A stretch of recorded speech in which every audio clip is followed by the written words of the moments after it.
Au 1er régiment d'artillerie de Bourgogne, tout a commencé ici, avec cette photo. C'est une photo qui se situe dans notre salle d'honneur, pour laquelle on a cherché d'où elle venait, parce qu'on a une trace avec un article qui nous précise succinctement que c'est un monument qui a été réalisé en mémoire du lieutenant Aubry. La question, qui est le lieutenant Aubry ?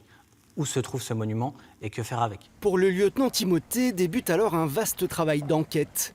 1 an de recherche à travers les archives, des dizaines de documents pour reconstituer le parcours de François Aubry.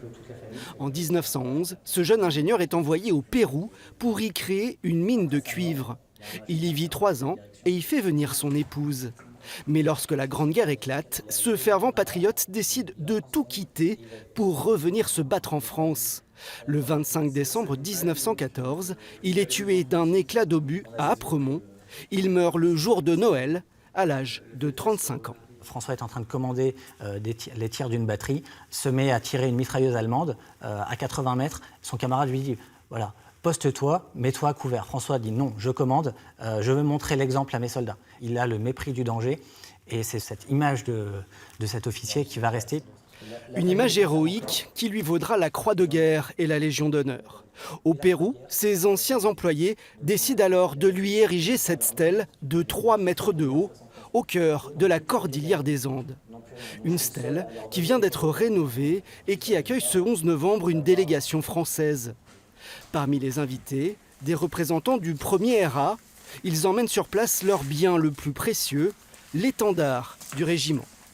C'est très fort parce qu'on veut démontrer à travers cet exemple qu'on n'oublie pas nos anciens, nos grands anciens qui ont servi dans les plis de l'étendard du régiment jusqu'au sacrifice suprême.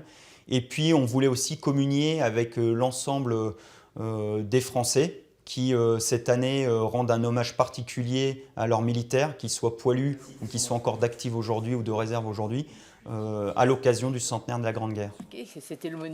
Avec son épouse, Gilles Aubry est aussi du voyage.